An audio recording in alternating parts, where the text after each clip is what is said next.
1978 Ford F250, 5-speed swapped with a ZF-5. The truck is basically all brand new except for the body. Everything's been rebuilt or replaced at one point. Has digital gauges, fires right up. Really nice solid running rig. The carb could need adjusting just a little bit, but it runs solid.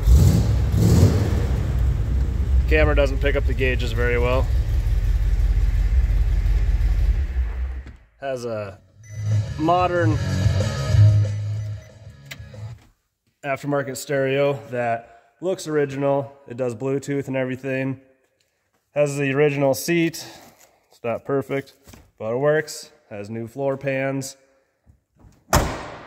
Doors shut flawless on this thing. Has brand new wheels, brand new tires, newer suspension, stiffer springs in the rear for hauling loads. Has new shocks all around, new ball joints, new U-joints in the axles. The differentials are 410 gear ratio.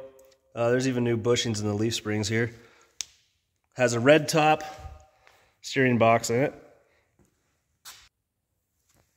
Warn premium hubs. I just installed today a bigger gas tank. You can see it had a 12-gallon back here, and I put in a 33-gallon, and that all works fine. Tires are Mickey Thompson Baja Boss, brand new. These are really expensive, kind of hard to get these days. The truck runs and drives flawless. Like I said, the carb could need a little adjusting. Steering's tight.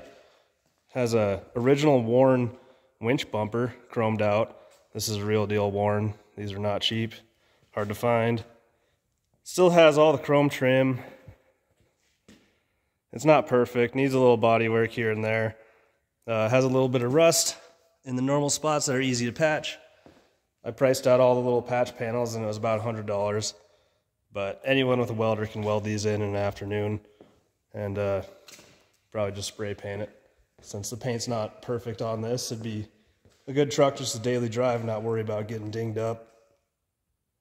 The box is in super good condition. I don't think I've ever seen one that's not rusted out in the front. It's missing the paint, of course, because it's been used, but there's no rust in it. Has a sliding rear window. Four-wheel drive works perfect. Has an NP205T case. Has a newer windshield. No cracks in it. New gasket all around. Let's look under the hood. Under the hood, we have V8, of course. Factory, this was a 351 modified. The last owner told me it was swapped to a 400 at some point.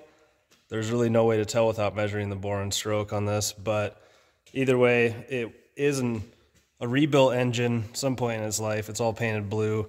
Runs really strong. HEI distributor, Edelbrock 4-barrel carb, headers.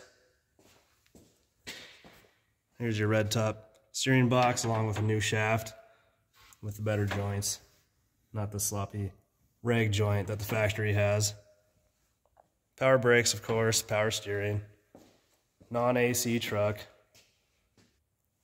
I wouldn't hesitate to drive this truck anywhere. It's got a Dana 44 front axle, not the Dana 60.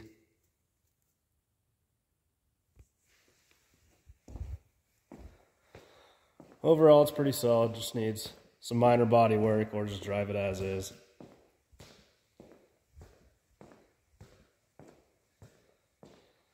The exhaust is kind of cheesy. Just a cherry bomb, nothing special. But it's been a great truck.